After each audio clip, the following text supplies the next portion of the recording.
Well, good morning, everyone. Welcome to our One Big Church service. My name's Ellie. You might recognize me from that little baby photo. Didn't expect that to be up there, so yeah.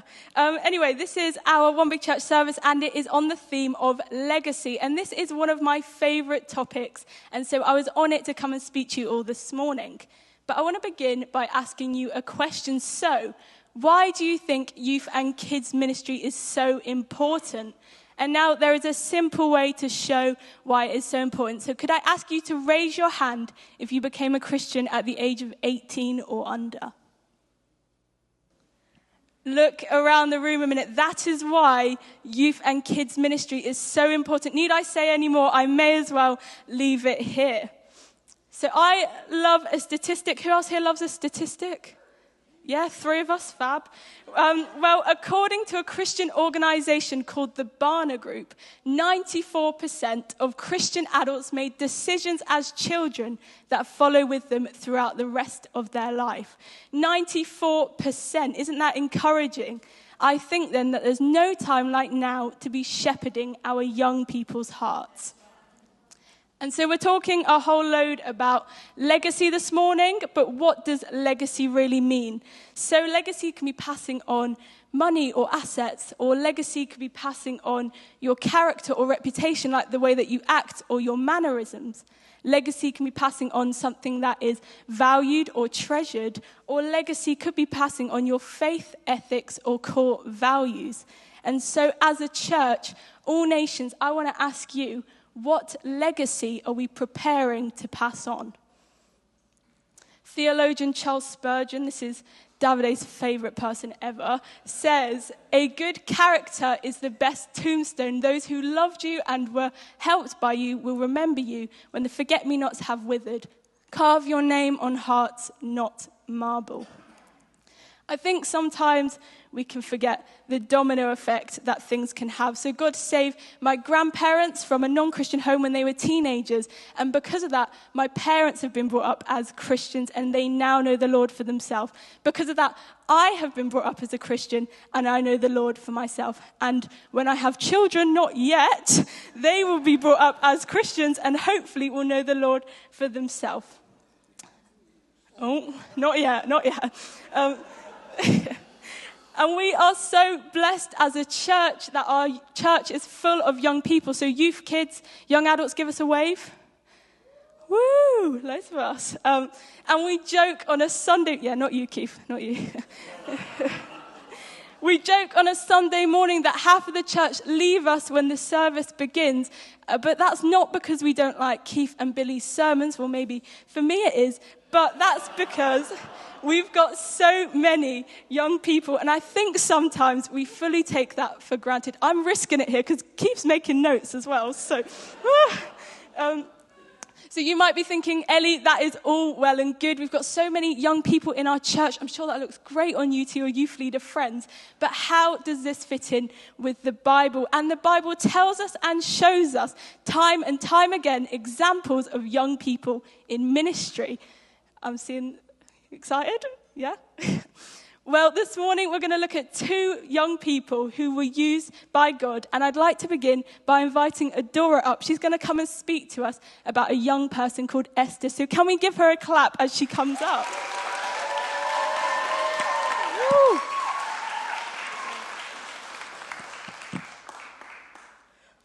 Hello, as you've obviously heard, my name is Adaora, and I'm here to speak about one young person in the Bible who's really inspired me, which is Esther. Esther's book is considered as one of the secular books in the Bible, in which God's influence isn't seen very present, but her story may seem unrealistic and, fantastical to us now, but she still taught many values that we can use in our day-to-day lives, and I'd like to go through 3 of those today. One of them is that Esther was reliable. In chapter 4, verses 7 to 10, the text tells us that Mordecai went straight to Esther for help when he realized that the Jews were going to be persecuted. This shows us that he had trust in her and that he knew that she would be the one who would be able to save her people. This tells us that we should be the kind of people that our friends should be able to rely on, and that we should help even with the big things and the small things. Number 2 is that Esther was selfless. In chapter 4, verse 16, she said, "Then I will go to the king, even though it is against the law, and if I die, I die." Now, nobody's asking you to obviously just put down your life on the line for any random stranger, but this still means that we should be able to put others before ourselves in everything. And the third one is a bit different than the others, but still one that I think is the most important, is that Esther was chosen. In chapter 4, verse 14, Mordecai says, "And who knows, maybe you have been chosen queen for such a time as this." This verse is one of the ways that God's influence is shown through the Bible, and like Esther, every single person in this room right now has been chosen by God. The position that you're in right now, whether it be in school, in work, or in any other field, was not a coincidence. Coincidences don't really matter in God's book like that. He thought that whatever you're in, that supervisor board, the school council, the leadership team, he thought that they needed one of you. And obviously, the modern application of this, like Esther, we should do our best in whatever position we have been put in. It is an absolute honor to be chosen to be put in a position by the Most High himself, and we should take that and do the absolute best that we can with it. Yeah.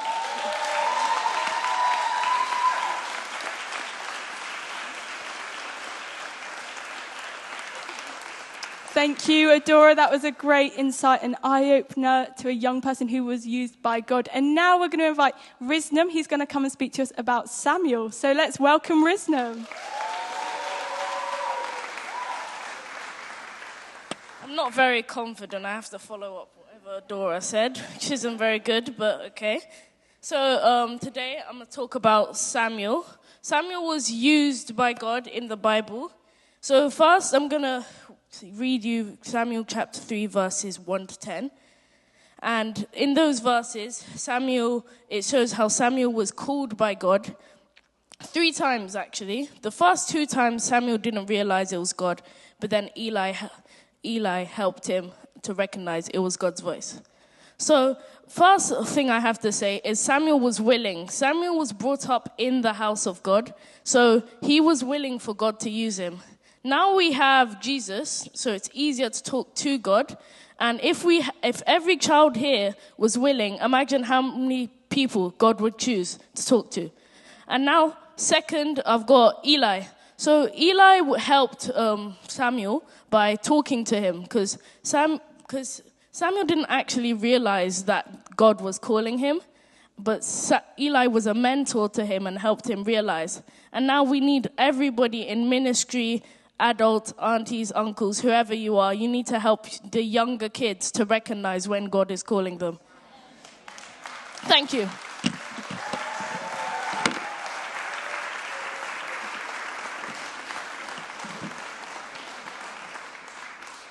That was amazing. Thank you, guys. Let's give them both another clap. They deserve it.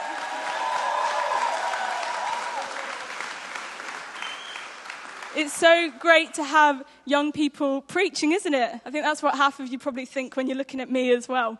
But Hebrews 13 verse 8 tells us that God is the same today, yesterday, and forever. And so whilst God used these young people in the Bible thousands of years ago, like how Adaora and Risnum just shared, because God is the same today, yesterday, and forever, he's still going to be using young people to share his word. Our church value for legacy means to nurture and invest in our children, teenagers, and young adults' lives. And let me tell you, we need help.